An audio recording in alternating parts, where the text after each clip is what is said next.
Hello friends, मेरा नाम है मोरिस और आज हम शुरू करते हैं एक ऐसी कहानी जिसको सुनकर आप खौफजदा हो जाएंगे। और इस कहानी में आपको पता चलेगा कि आप किसी भी अनजान शख्स पर भरोसा नहीं कर सकते, ख़ास तौर पर जब आपको उसका पता भी ना हो।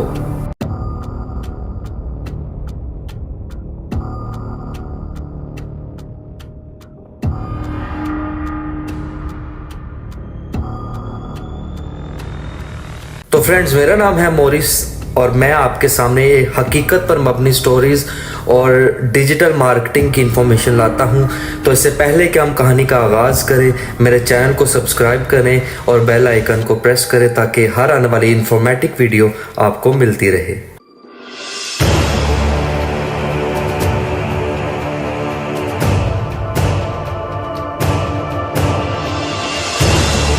तो ये कहानी एक हकीकत है, दो मियाँ बीवी पर यह कहानी है जिसका नाम है डॉज वेल और उसकी वाइफ क्रिश्चियन। तो जी फ्रेंड, ये कहानी का आगाज होता है 13 सितंबर 1986। करीब आधी रात का वक्त होगा, 11 से 12 बजे के बीच, कि डॉज वेल और उसकी वाइफ क्रिश्चियन अमेरिका के वेस्ट मोस्टाना में अपने घर पहुंचे ही थे कि उनको एक कैंपर वैन नजर आती है कि जो कि उनके घर के बिल्कुल राइट साइड पर पार्क होती है। डॉज वेल बहुत ही परेशान होता है, उसकी वाइफ परेशान होती है कि ये किसकी वैन है और ये हमारे घर के करीब क्यों पार्क है। डॉज वेल और उसकी वाइफ जब उस वैन के करीब जाते हैं कि वो क्या देखते हैं कि उस वैन के अंदर एक आदमी सोया हुआ था। करीब आधी रात थी। डॉज वेल और उसकी वाइफ बहुत खौफजदा थे क्योंकि ऐसी कैंपर वैन इन्होंने कभी पहले नहीं देखी थी। इससे पहले कि जिनको कैंपर वैन का नहीं पता, ये एक तरह की ऐसी वैन होती है जिसको आप वेकेशंस पे, जिसको आप सोने के लिए इस्तेमाल कर सकते हैं। ये वैन काफ़ी बड़ी साइज़ में होती है। इस वैन के अंदर पूरा एक बेड लग सकता है। ये वैन के अंदर किचन होता है, यानी कि एक पूरा आप चलता फिरता इसको घर कह सकते हैं। तो ये वैन उनके घर के बाहर पार्क थी। डॉज वेल जब उस वैन के पास जाता है, जब देखता है कि वैन के अंदर एक आदमी सोया हुआ था, डॉज वेल बहुत परेशान होता है। खैर, दोनों मियाँ बीवी, क्योंकि आधी रात होती है, वो डरे भी होते हैं। डॉज वेल और उसकी वाइफ जब अपने घर के अंदर दाखिल होते हैं तो ठीक 15 मिनट बाद उनके घर पर दस्तक होती है, क्योंकि उस घर के इर्द गिर्द जंगल होता है और घर बहुत दूर दूर होते हैं। और डॉज वेल जब देखता है कि मेरे घर के बाहर आवाज़ है, वो बाहर की तरफ जाता है। जब वो दरवाज़ा खोलता है तो वो अपने तकरीबन 10 से 15 मीटर दूर एक आदमी को खड़ा हुआ देखता है। डॉज वेल हैरान हो जाता है और वो देखता है कि ये वही आदमी है जो उस कैंपर वैन में सो रहा था। डॉज वेल उसे पुकारता है और बोलता है कि कौन हो तुम। वो आदमी डॉज वेल से बोलता है कि घबराओ मत, और अपने हाथ दोनों खड़े कर देता है।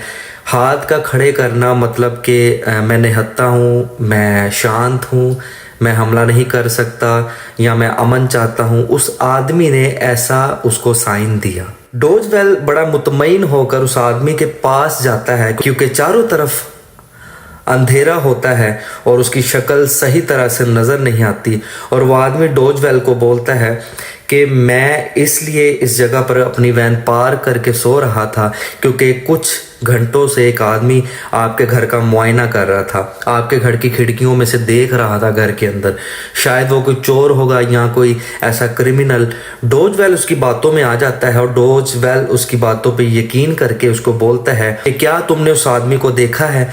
और उसने बोला कि मैंने उस आदमी को नहीं देखा, बल्कि मैं तुम्हारी मदद कर सकता हूँ उस आदमी को ढूंढने में, अगर तुम लाइट ले आओ। डॉज वेल बोलता है कि मेरे पास लाइट इस वक्त तो नहीं है, मेरे घर में है, तो आओ मेरे साथ चलो और उस आदमी को ढूंढते हैं। डॉज वेल के साथ जब वो वैन वाला आदमी उस घर के अंदर दाखिल ही होता है, कुछ कदम जब डॉज वेल आगे चलता है, वो आदमी पीछे से दरवाज़ा बंद कर देता है।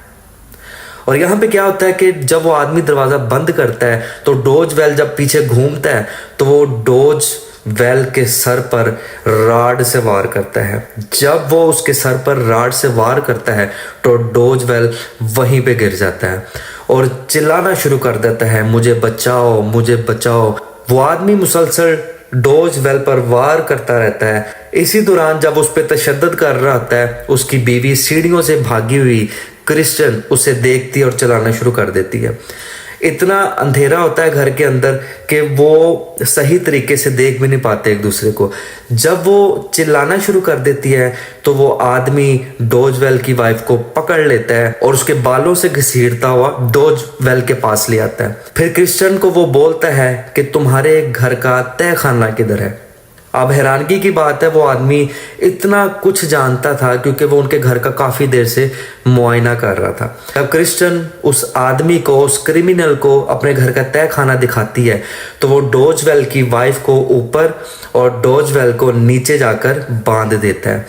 और डोजवेल पे वो इतना तशद्दुद करता है, इवन के वो रोड जो उसके पास होता है पूरा का पूरा रोड उसके चेस्ट के अंदर घुस जाता है और डोजवेल अधमुआ होकर आगे की तरफ बेंड हो जाता है, गिर जाता है और एक तरह का मर जाता है। इसी दौरान जब उस पर तशद्दुद कर रहा होता है, क्रिश्चियन हिम्मत करती है और टेलीफोन की तरफ भागती है।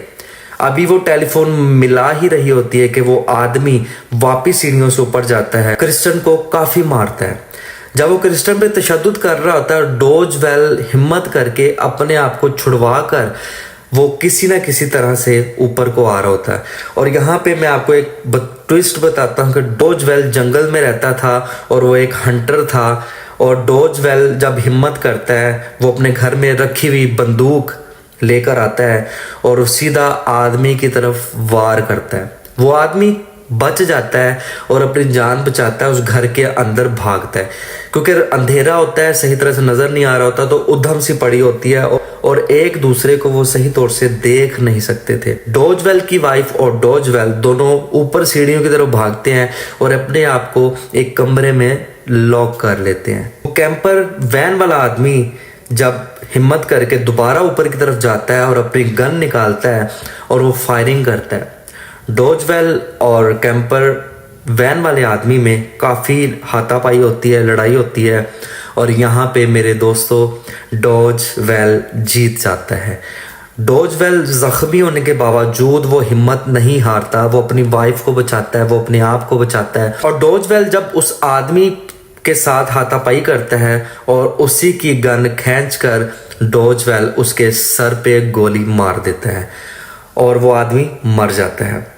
पुलिस को बुलाया जाता है, इन्वेस्टिगेशन होती है और पता चलता है ये आदमी एक सीरियल क्रिमिनल था जो कि लोगों के घरों में जाकर उनको बिला वजह मारता था, उन पे तशद्दुद करता था, उनकी वीडियोस बनाता था और उनकी वीडियोस डार्क वेब पर सेल करता था।